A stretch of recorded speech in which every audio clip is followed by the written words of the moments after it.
and South Kivu provinces and with the team of international experts on the Democratic Republic of the Congo in line with Resolution S37-1 and 5734 of the Council.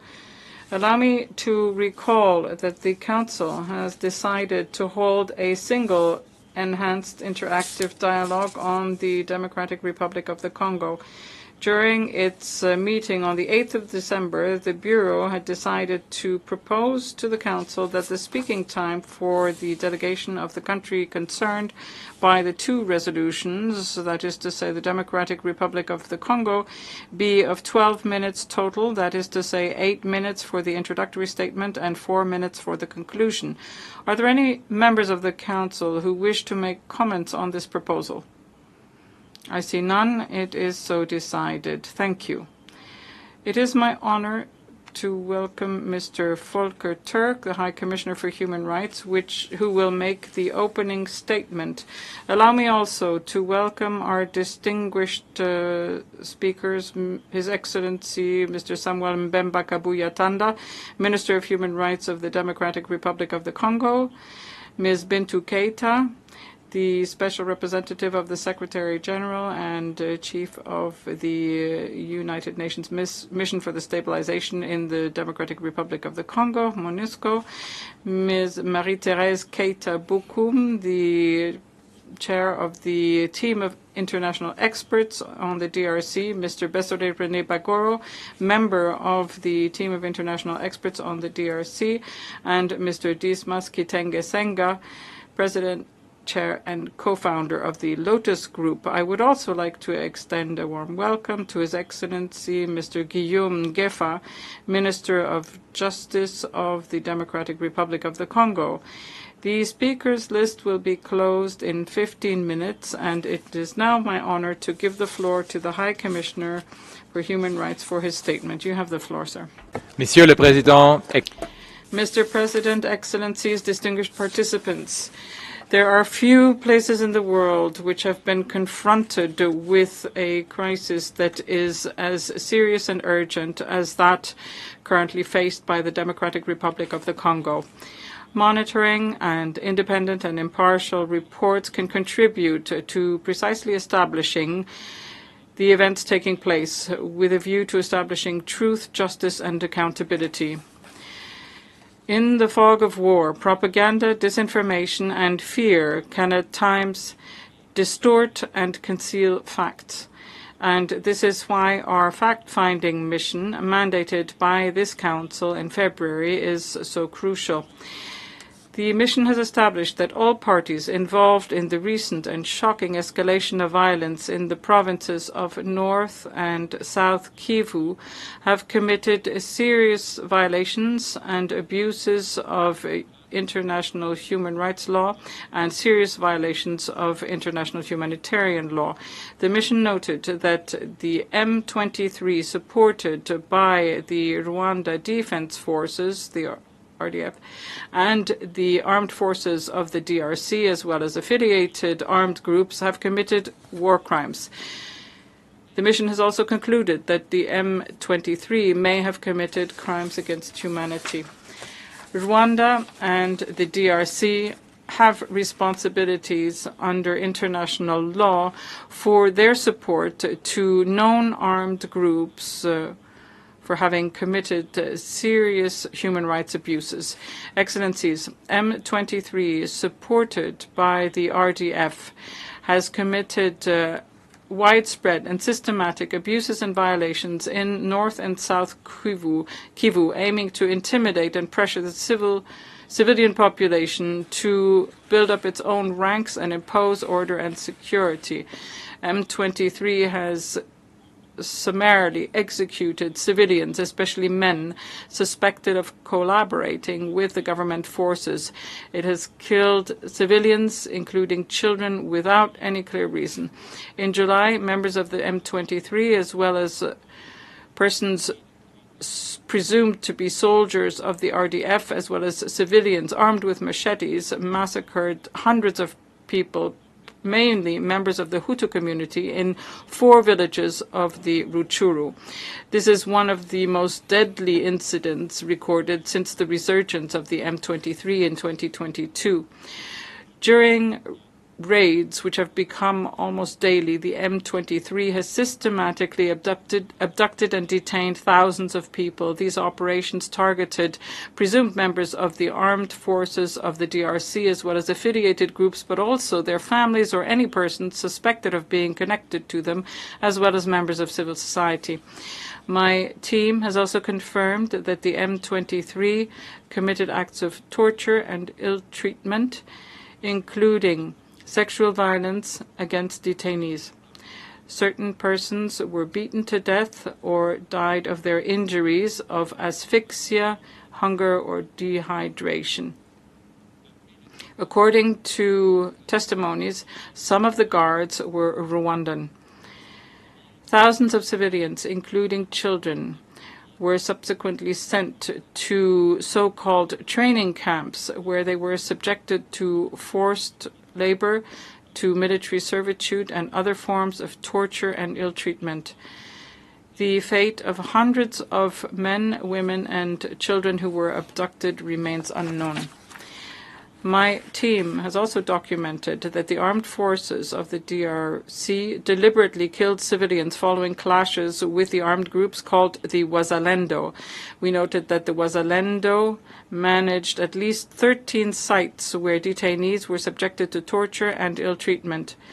According to the mission, Wazalendo groups had recruited children below the age of 18 years and in some cases below the age of 15 years to use them as combatants, messengers, guides, or as spies, and that they were holding them arbitrarily in inhumane conditions. Excellencies, for decades, sexual violence has been used as a weapon of war in the Democratic Republic of the Congo. Today, this horror continues. Our mission has established that the majority of parties to the conflict commit large-scale sexual violence.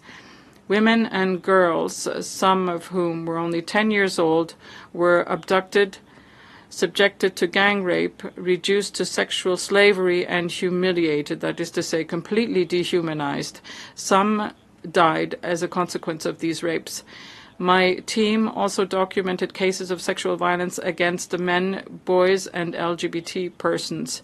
Even if we know that these crimes are only very rarely reported due to stigmatization and fear. My team has identified a pattern of generalized sexual violence committed by the members of the armed forces of the DRC and the Wazalendo during their withdrawal from the front lines.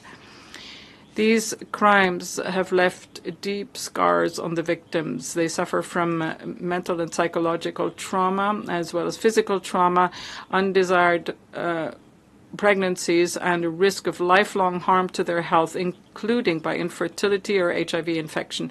I myself met victims and survivors at the displaced persons camp in Bulengo in 2024, and I saw with my own eyes to what extent sexual violences tear apart family and community links, often forcing survivors to leave their homes.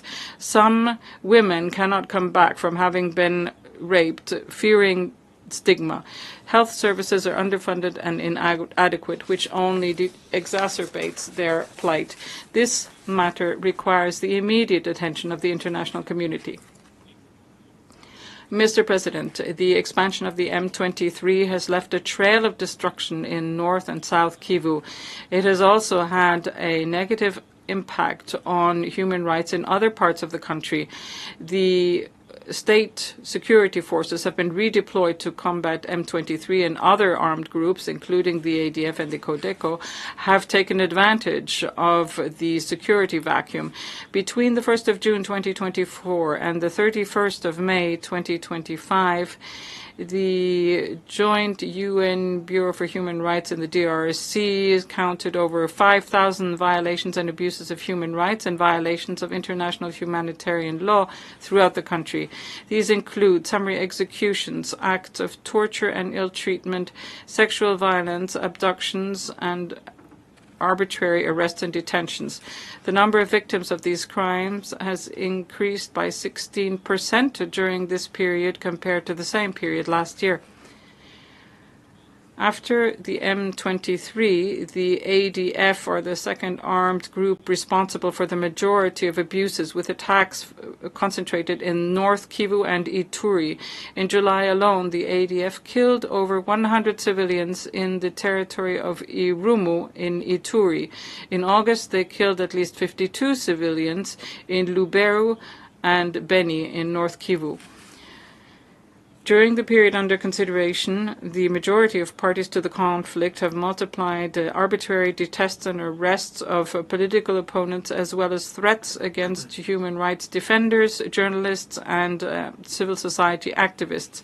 The M23 has stepped up threats against judges.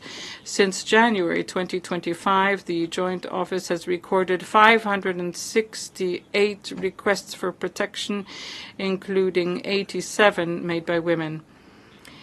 Even in the provinces that are not directly impacted by the armed conflict, such as Mai Ndombe and the Chopo, tensions and intercommunity violence have led to murder, ill treatment, sexual violence, and massive displacement. In Kinshasa and in the Kasai province, my office reports that hate speech and ethnically based attacks have increased against persons presumed to be associated to M23. Excellencies, the violations are continuing as we speak, multiplying the plight of a population that is traumatized by decades of violence. Efforts made over the past few months to achieve peace are encouraging, but they must be made tangible in the field. A genuine ceasefire is urgently necessary. All the parties to the conflict must ensure that they strictly uphold international law and human rights law, as well as international humanitarian law. Rwanda must immediately stop any support to M23 and withdraw its armed forces from the DRC. It must conduct inquiries on allegations of violations and abuse which are attributed to it, and hold the perpetrators accountable. The DRC must ensure that its forces uphold international law. It must stop any form of support to the Wazalendo or other armed groups, and ensure that all suspected perpetrators of abuses and violations in DRC be brought to justice. I urge states to exert maximum pressure on Rwanda and the DRC to ensure that they put an end to any support to armed groups known to have committed serious human rights abuses, and to ensure that humanitarian assistance is delivered to all those in need, and that they support the mediation process and the process for an effective peace. A peace founded in human rights implies that the perpetrators of horrific crimes committed must be held accountable. It also implies that children traumatized by extreme violence, which they witnessed, must be treated and protected. It also involves recognizing and integrating measures aiming to establish truth and reparations for damage caused. It also involves a clear commitment to prevent the repetition of such atrocities. Excellencies, you have the facts before you. This knowledge must constitute a lever for change in order to ensure that this Council and the international community as a whole take action to put an end to violence, protect victims, and guarantee justice. I urge Member States to ensure adequate support to the Commission of Inquiry entrusted with bringing this essential work forward, to establish the foundations of justice for the innumerable victims of the conflict in the DRC. Thank you. Thank you. I now give the floor to His Excellency Samuel Mbemba, who is the Minister. We'll first of all hear some introductory remarks from the Minister of Justice. President, High Commissioner for Human Rights,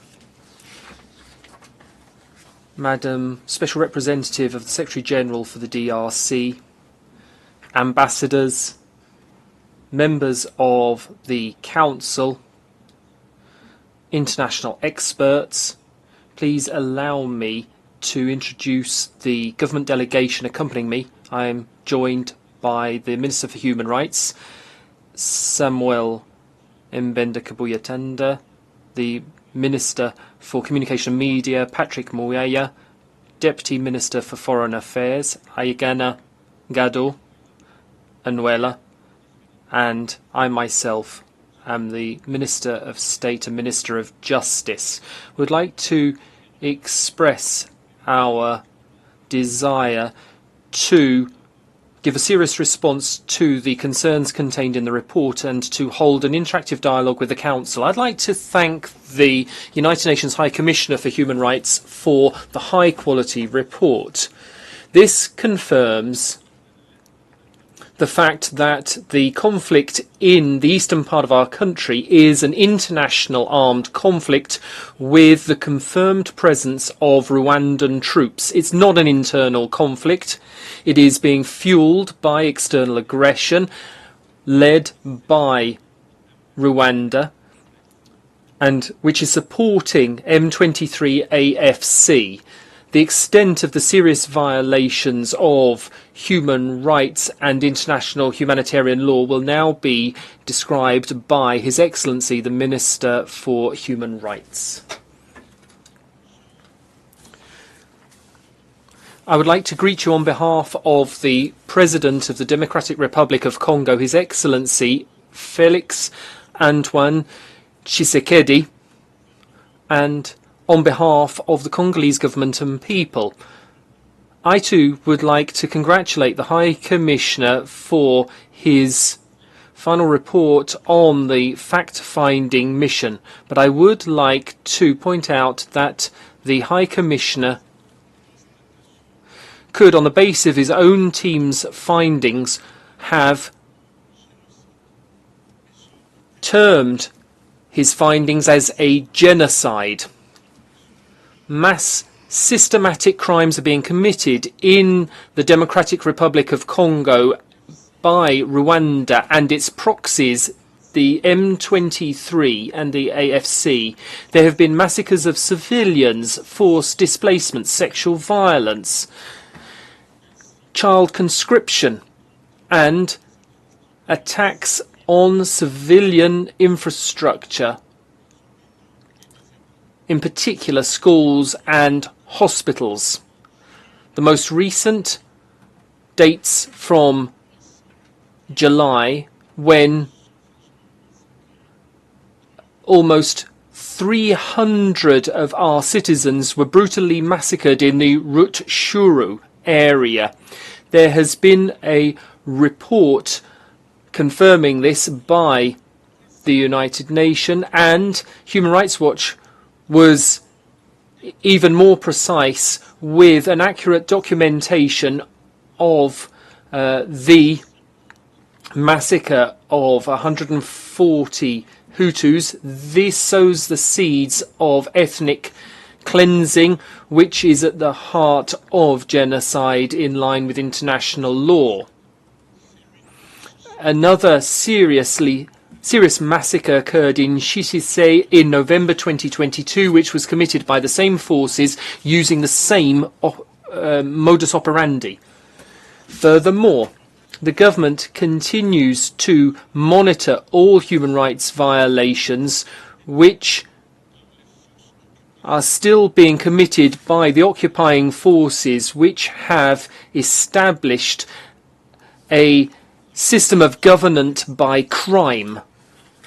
Resolution 37.1 of the Council condemns these violations and calls for the immediate withdrawal of the Rwandan forces and their proxies, AFC M23, but these demands remain a dead letter up until today. So this is why we are calling for the Independent Commission of Inquiry to be fully established by nominating the investigators so that they can investigate the crimes and put an end to impunity. This will hold perpetrators accountable, and in order to describe the situation on the ground, I would now like to give the floor to the Minister for Communication, who is in the room. Our armed forces are a republican force subject to international law. They are not linked in any way to the FDLR. Quite the opposite.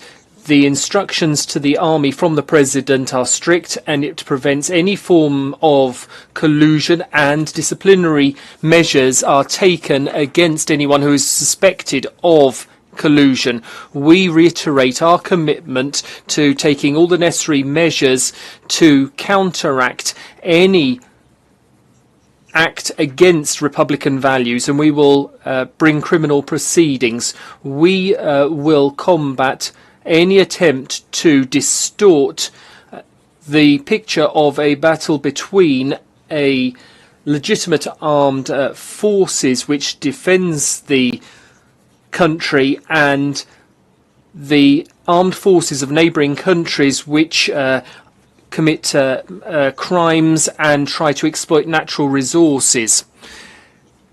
There are self-defence groups which protect civilians from massacres because they are being caused by the resurgence of the M23, which is undermining the Nairobi process led by President Kenyatta, which had started the demobilization of all forces. When it comes to hate speech, refugees, or the presidents of FDLR, all of these issues will not be overcome for as long as the Rwandan armed forces continue to support proxies in our country and continue to commit the crimes which have just been mentioned by the Minister for Human Rights. In this context, we have created the Armed Defence Reserve in order to provide a framework for these armed forces, and we vet them rigorously. We would like to express our gratitude to the international team of experts, but we want the focus to be placed on the effective implementation of the Independent Commission of Inquiry. This is the only way in which we will break the cycle of impunity and provide justice to victims. In the East of our country, there is a human tragedy which cannot be ignored, and so we call for urgent action for truth to be established and perpetrators to be held accountable and dignity be restored to victims. It's only through acts and not just by words that we can lay the foundations for lasting peace. Thank you. Merci. Je donne... Thank you. I now call on Ms. Bintu Keita for her presentation.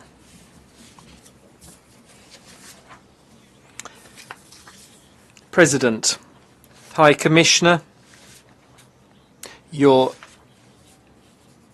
Excellency, Minister of Justice, Minister for Human Rights, Minister for Communication, Chair of the International Team of Experts on the DRC, Excellencies, Ambassadors, all protocol observed, ladies and gentlemen. Please allow me to congratulate Mr. Samuel Mbemba, the new Minister for Human Rights of the DRC, and to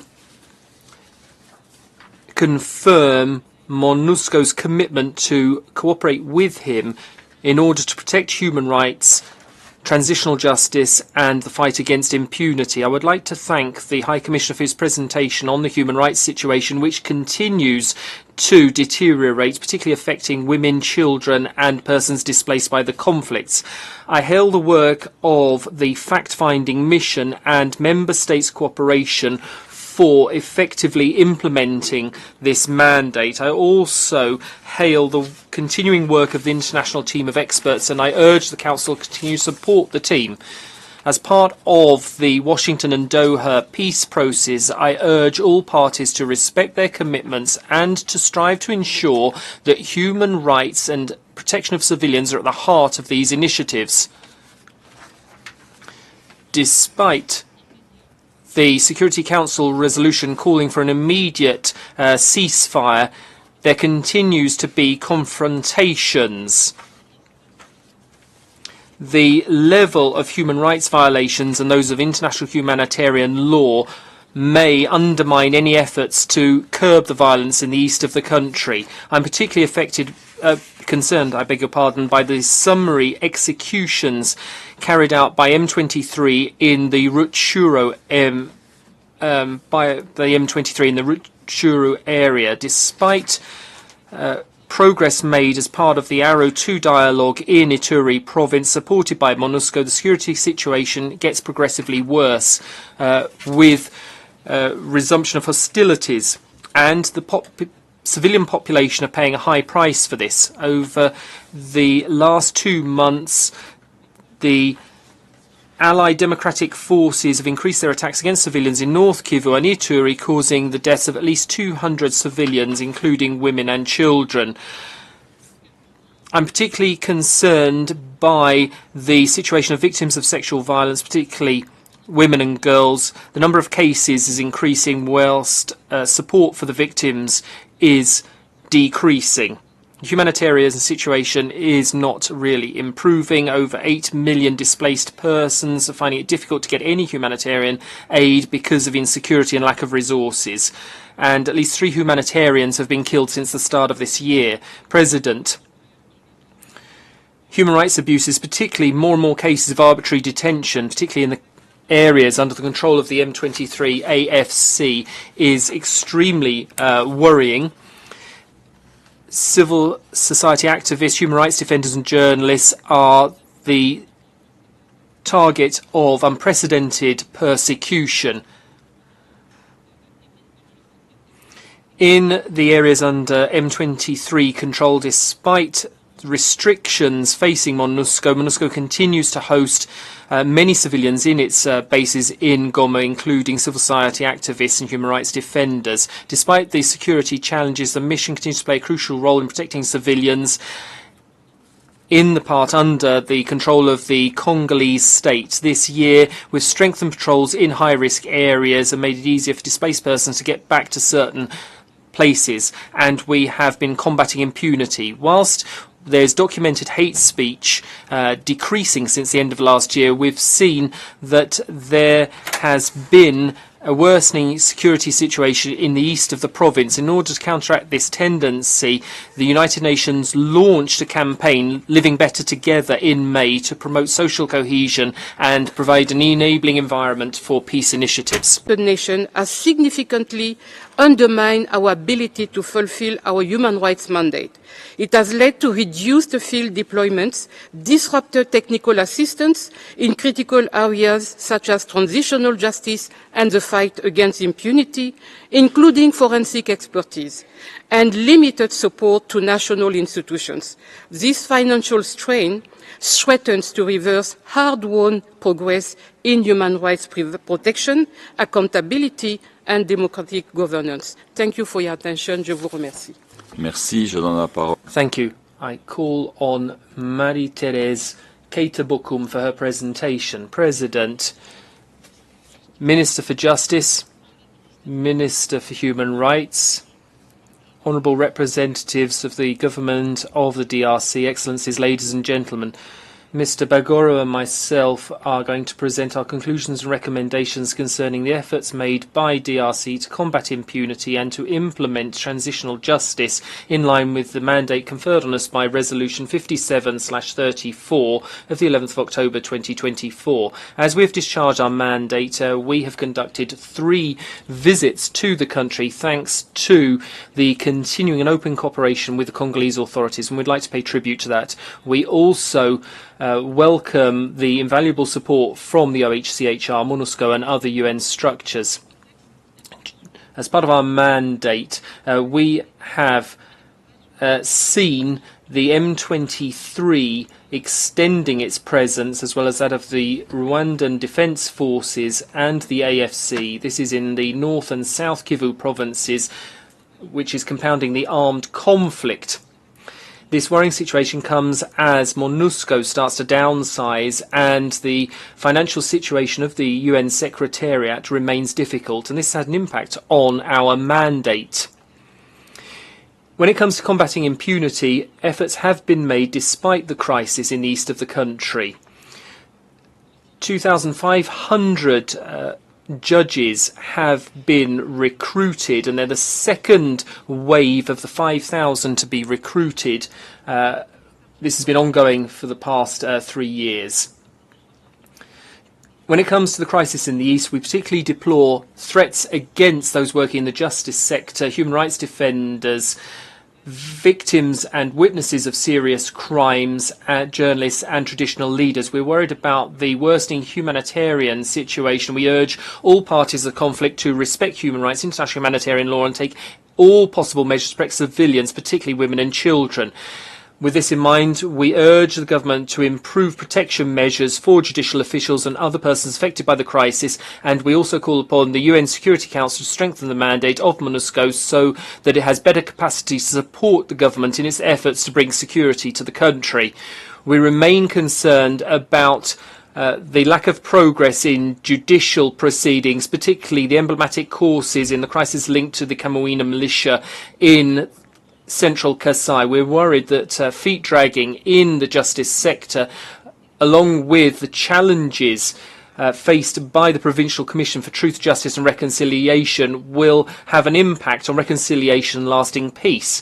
We welcome the progress achieved when it comes to forensic medical expertise with the delivery of a complete programme for higher education studies in this area and a residence programme for forensic doctors. And we call upon the authorities to establish the forensic medical course in Congolese universities. When it comes to traditional justice, some progress has been made at provincial and national levels, including regional initiatives. When it comes to the provinces, setting up the Truth, Justice and Reconciliation Provincial Committee in Central Kasai is continuing as we move towards hearings, and we encourage the government to support them with the necessary staff and funds. At national level, certain important legal documents concerning transitional justice have been finalised, notably the national policy and certain bills on the organisation of courts. We encourage the government and the parliament to work to finalise these different texts so that transitional justice can get up and running. We also say that national consultations to be held to better take into account the concerns of civilians. At a regional level, we welcome progress achieved in the peace progress linked to the East, but there is a lack of accountability and references to the rights to truth, justice, reparations, guarantees of non-repetition. We urge everyone to include transitional justice in peace negotiations and focus on the participation of civil society organisations, women's organisations. We also encourage cross-border judicial cooperation. There are a number of challenges, though, facing transitional justice. There has to be strategic communication around this process, appropriate funding, and there needs to be national coordination mechanisms and the intervention of international partners in the area of transitional justice. Without a shadow of doubt, progress has been made in transitional justice, but a lot still needs to be done, notably when it comes to combating impunity and searching for truth and ensuring that there is no repetition, including at the sub-regional level. This is the only way of holding internal, external perpetrators of serious crimes accountable and providing victims with justice. Lastly, we urge the United Nations, particularly OHCHR, to contribute to the Congolese state's efforts for peace, reconciliation, development. I thank you. Thank you. The list of speakers is now closed, and I would now like to give the floor to the next speaker for his presentation, Mr. Besole René Bagoro.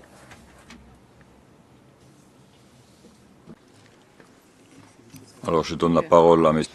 I call on Dismas Senga,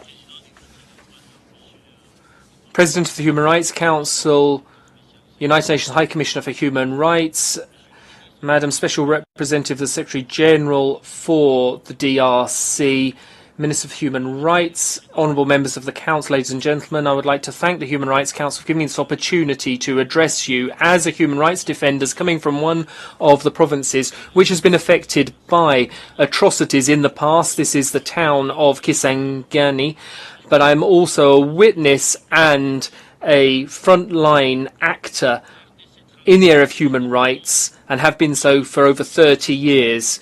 The DRC is going through one of the most serious moments in its history following the aggression by Rwanda and the protracted and complex armed conflict in the eastern part of the country and the serious human rights abuses and violence perpetrated against civilians. Whilst there are glimmers of hope with the Washington Peace Agreement and the negotiations in Doha, civilians continue to face all forms of violence, whilst we notice that hostilities could resume at any moment. Following the fall of Goma and Bukavu into the hands of the rebels, the security, humanitarian, human rights situation has grown worse. There is targeted violence against young people, particularly forced conscription against young girls and women. This is because they face all forms of sexual violence, and targets also include humanitarians, politicians, state officials, human rights defenders, journalists, workers for international organisations and specific communities who are threatened, attacked and sometimes killed.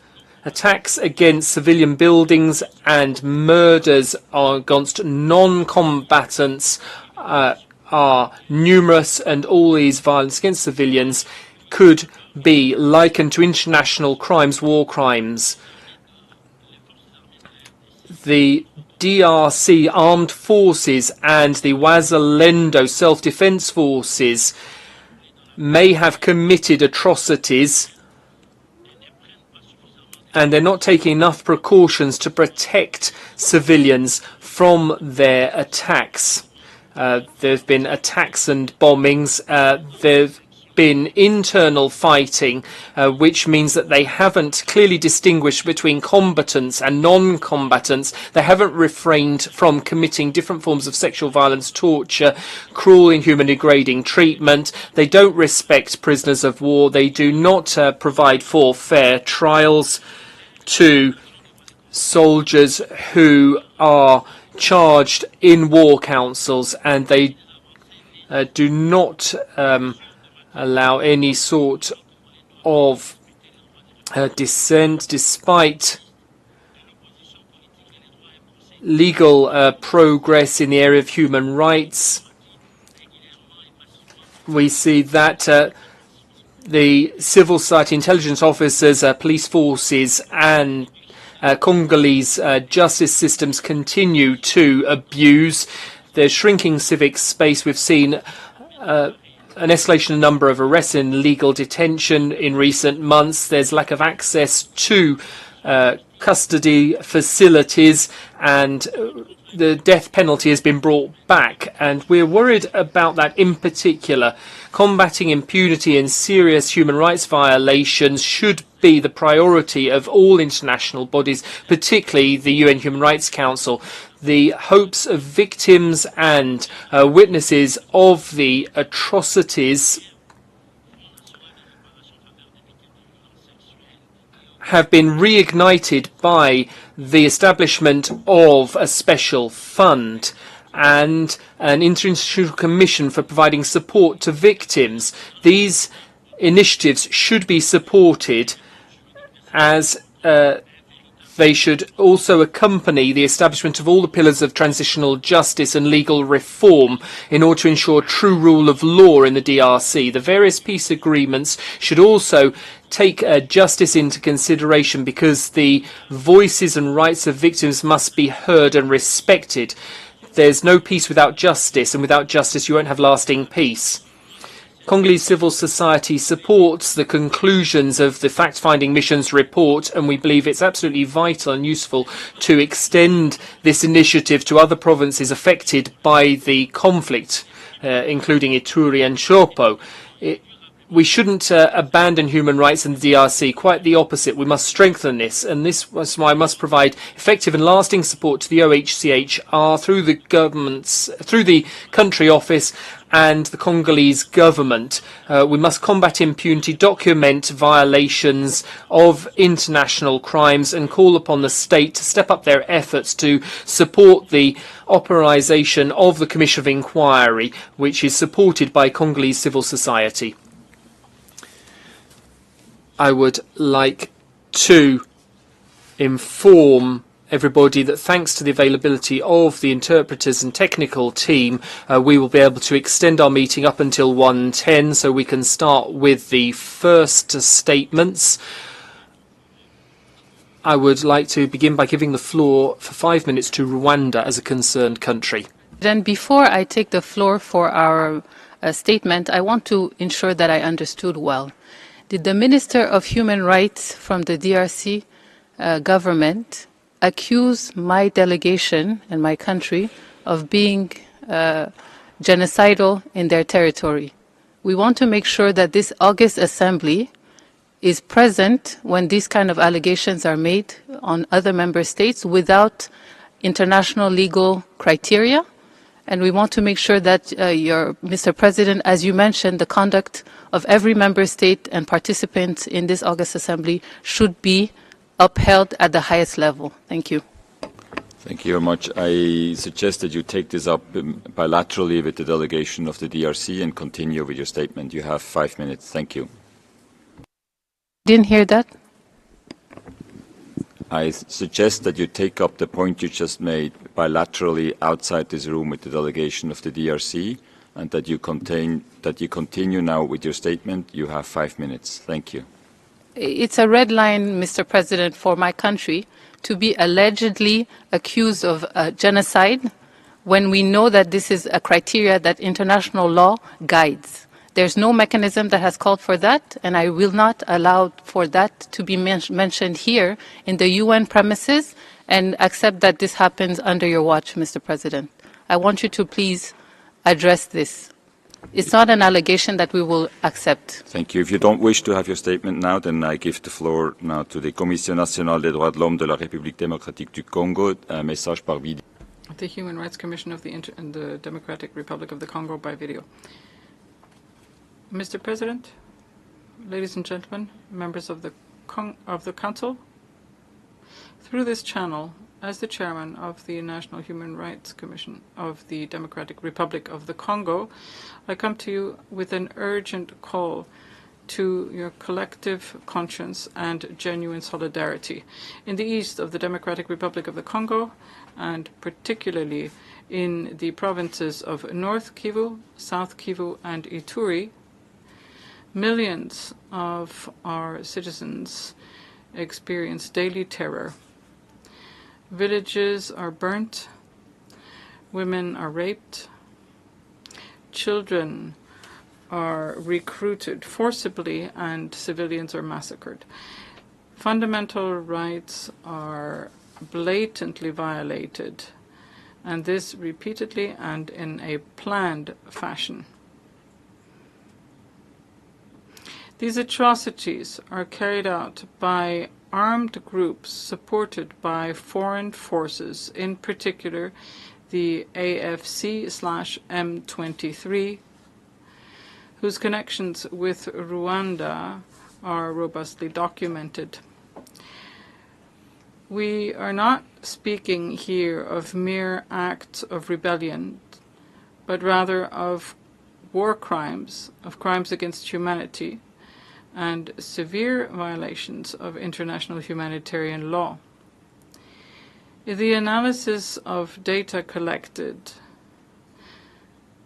reveals that 61% of violations relate to civil and political right, in particular the right to life and the right to freedom.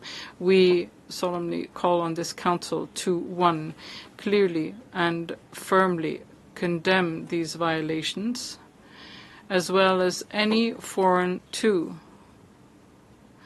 that it make the inquiry missions on human rights violations effective. 3, that it support the mechanisms for transitional justice, for reparations for victims, and prosecutions against the perpetrators of various crimes perpetrated in the Democratic Republic of the Congo. And 4th, that it ensure the effective implementation of Security Council Resolution 2773 and the peace agreement in force, those of Washington and of Doha. The National Human Rights Commission works incessantly to document these violations and provide support to victims. Merci. J'invite maintenant. Thank you. I now invite interested delegations to ask questions and make comments on statements. I would recall that the speaking time is limited to 1 minute and 30 seconds for each statement, and I give the floor to the distinguished representative of Sweden on behalf of a group of countries. Thank you, Mr. President, and thank you to the High Commissioner, the team of international experts, and the fact-finding mission for your reports. I have the honor to make this statement on behalf of the Nordic-Baltic countries. We welcome the recent signing of the peace agreement between the DRC and Rwanda in Washington, the ongoing Doha process, and the African Mediation Initiative. We call on all parties to stand by their commitments, respect the ceasefire, and put an end to violations of international humanitarian law and human rights law, including conflict-related sexual and gender-based violence. The deteriorating humanitarian and security situation is a major concern. We condemn the continued attacks on civilians by the M23 and other armed groups in eastern DRC. Accountability and the rule of law must prevail. The report of the fact-finding mission is crucial in this respect and receives our full support, and the swift operationalization of the COI is essential. We're also closely following the developments in the appeal trial of the murders of UN experts Zaida Catalan and Michael Sharp in Kasai Central in 2017, including the investigation into the disappearance of their 4 Congolese companions. The legal process remains vital and has our full support. Finally, High Commissioner, what can we collectively do now to strengthen accountability and transition? Thank you. I give the floor to the distinguished representative of the European Union. Mr. President, High Commissioner, the EU thanks the fact-finding mission and the team of international experts for their reports. We also commend the technical assistance provided, particularly in the field of forensic medicine, which plays a vital role in supporting accountability efforts and combating impunity. The EU is deeply alarmed by the dramatic escalation of violence in the Eastern Democratic Republic of the Congo and by the FFM's report documenting a pattern of widespread human violations and abuses by all parties, including acts which may constitute war crimes and crimes against humanity.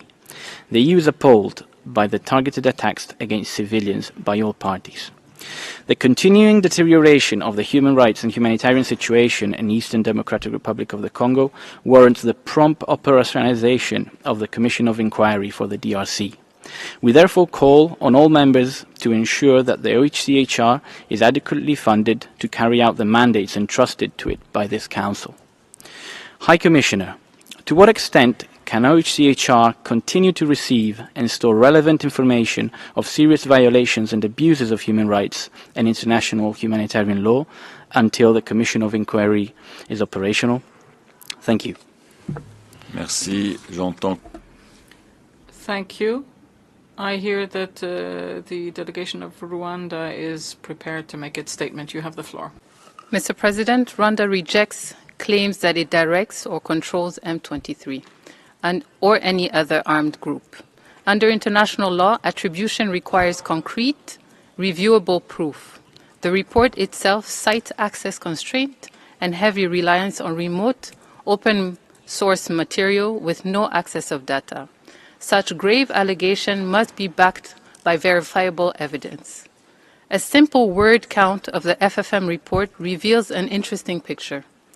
M23 appears 110 times in the report.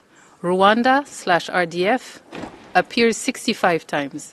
FRDC, 42. Wazalendo, 43. FDLR, only 15. and generic armed groups 23 times. This imbalance shapes a pre-cooked narrative and skews the reality on the ground. It overlooks roughly 260 armed groups that operate actively in the eastern DRC, in addition of armed foreign involvement alongside FRDC, including private military contractors, mercenaries, and bilateral military forces. This fits a pattern of politicized reporting that vilifies Rwanda without evidence. Rwanda is a UN member state that contributes to peace and stability. We will not accept being continuously subjected to baseless accusation. Rigorous evidence is non-negotiable, and any breach of that standard will be challenged every single time. Rwanda also rejects any involvement in the events reported in Rutshuru in July 2025. Even the report acknowledges shortcomings in verification. Phone records and satellite images alone are not enough, especially when victims are tied to ethnical labels in ways that can inflame tensions. Meanwhile, the reports minimize the verified hate speech and identity-based attacks against the Congolese Tutsi communities that continue, particularly around Minembwe in South Kivu. The pattern is clear and urgent. We ask the Council to treat this as an early warning priority and act now. Mr. President, context matters. The DRC has repeatedly committed to neutralizing the FDLR. Through the Washington Peace Agreement, the African Union, Nairobi and Luanda process, relevant Security Council tracks, and the MONUSCO mandates. Instead, the DRC-backed FDLR have been equipped, enabled, and give space to recruit, spread genocidal ideology in the eastern DRC. And this brings me to MONUSCO. 25 years have passed. Billions have been spent. Civilians are still not protected, with the DRC-backed FDLR being provided more arms and actively recruiting. The UN's costliest mission cannot be measured by reports. Renewing mandates without review to apply effective change clearly repeats failure. Mr. President, I conclude with 3 points. We urge the Council to pause new mandates and launch a UN-aligned review to streamline overlapping mechanisms under Item 2 and 10 and redirect resources to what would be the most effective for civilians. 2, adopt and publish one evidentiary standard for all. Give concerned states timely prior notice of reports so that they can engage before any public condemnation. Condemnation without engagement is counterproductive. 3, we reject all recommendations addressed to Rwanda. It is very concerning that a point of order was ignored by the President of the Council when my delegation called for clarification of a grave allegation that was not made with any evidence. Accountability must be based on objective verified results instead of selective reporting that prejudges member states like mine, Rwanda. I thank you. Thank you. I'd like to remind the delegation of Rwanda that points of order are on formal questions, not on substantive issues. Thank you very much.